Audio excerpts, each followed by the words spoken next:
What happens when you slot in a GTX 1070 into an old gaming PC from 2007? Today we're mixing in the new with the old, although the GTX 1070 is kind of getting old too, but that's besides the point. The machine we're using today is none other than the Dell XPS 720, which has already made a couple appearances on this channel before. This is a classic pre-built gaming PC from back in the day. Today we're going to find out what gaming is like with the 1070 inside of it and how to properly install it.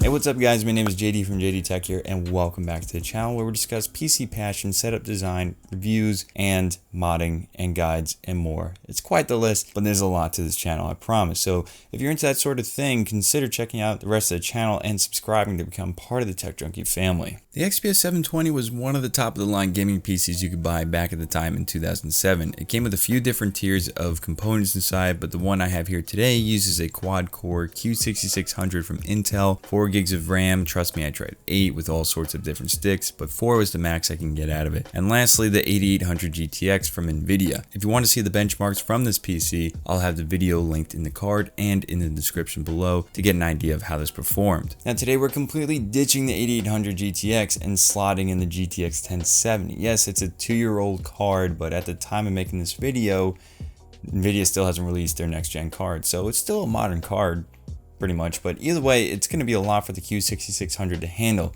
Either way, we're going to know there's going to be a massive bottleneck, but the real question is, how bad is it going to be? First, let's focus on getting the 1070 into the XPS 720. This PC has PCIe slots, so the 1070 will have no problem slotting into the motherboard. Although, interestingly enough, the cards slot upside down. The next thing to worry about is providing power. The power supply in the XPS 720 is 750 watts, but the power cables for the GPU are only 2 6-pin connectors. The 1070 takes one 6-pin and one 8-pin connector. The 1070 can run just fine on the single 8-pin connector, but we don't even have that. There's a few ways of going about this. You can either buy a 6-pin to 8-pin converter cable or hook up another power supply. I went with the second power supply option, and here's why. I don't have a doubt that the XPS 720 power supply can handle the 1070, as the 1070 is quite a power efficient card. It's just that the 6-pin to 8-pin converter cables can be very sketchy and not made well to deliver the proper, clean, stable power that the 1070 needs. Can you get away with it? Probably, but I'm not going to risk my GPU for it. The extra power supply option is plenty fine with me. I grabbed an EVGA 430 watt PSU, which was like 20 bucks or so, and plugged it into the 1070. Also, you need the 24-pin jumper, which is needed to turn on the power supply. And this all worked in perfect harmony, even with an external power supply in the mix of it and just hanging outside the case. Next, I downloaded the latest and greatest drivers for the 1070, and yes, this PC is using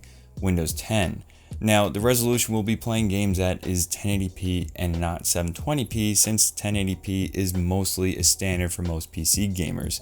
And so since we're using a modern GPU, we're going to be playing on modern terms. So after all the installing of the drivers, this is what happened. The first game I tried was PUBG, and it was a terrible experience. It was averaging around 21 FPS, but there were a ton of frame dips around 9 FPS and even lower. There was constant stuttering and was just a flat out unplayable experience. Maybe if you stood in a corner with little to nothing happening, maybe you would get some steady frames out of it. Doom was a similar experience, averaging around 36 FPS. Sure, it was a little bit better of an experience, but it stuttered like crazy with 1% lows around 19 FPS. Again, if you stayed in the same spot with little to nothing to render, you would get steady frames, but if there was action on the screen, just forget it. Now, PUBG is still a tough game to play smoothly. Granted, it has been better optimized since its beginnings. Doom, on the other hand, is not as much of a hardware intensive game as PUBG and is much better optimized, but the 1070 couldn't carry the whole game. Both PUBG and Doom were bottlenecked like crazy by the CPU and also the 4 gigs of RAM. So I tried some older games that were less of a stress on the CPU and RAM. I played some Shadow of Mordor, which released back in 2013, and this was mostly playable at 1080p with an average FPS of 52 and a 1% low of 34. There were some big frame drops here when there were on-screen explosions. Other than that, a mostly playable experience. Still, 52 FPS is a massively bottlenecked result from the 1070. It can churn out way more frames than 52. Saints Row 4 was the last game tested and it played mostly around 43 FPS and dipped occasionally around 37 FPS as the 1% low. Honestly, even though the average FPS is lower than Shadow of Mordor, this game played a lot more smoothly. It just goes to show that average FPS does not give you the entire gaming experience. Saints Row 4 was one of the best overall gaming experiences out of all the 4 games tested. Now, I could have played some older titles like the original Crysis and BioShock, which were closer to the time of the XPS 720, but that result is obvious. It's going to play better, and playing more recent titles poses much more of a question of whether or not these old gaming machines from the 2000s or the late 2000s could be simply upgraded with a modern GPU to play modern titles. Unfortunately, the Q6600 can't be overclocked with this motherboard that comes with the Dell XPS 720.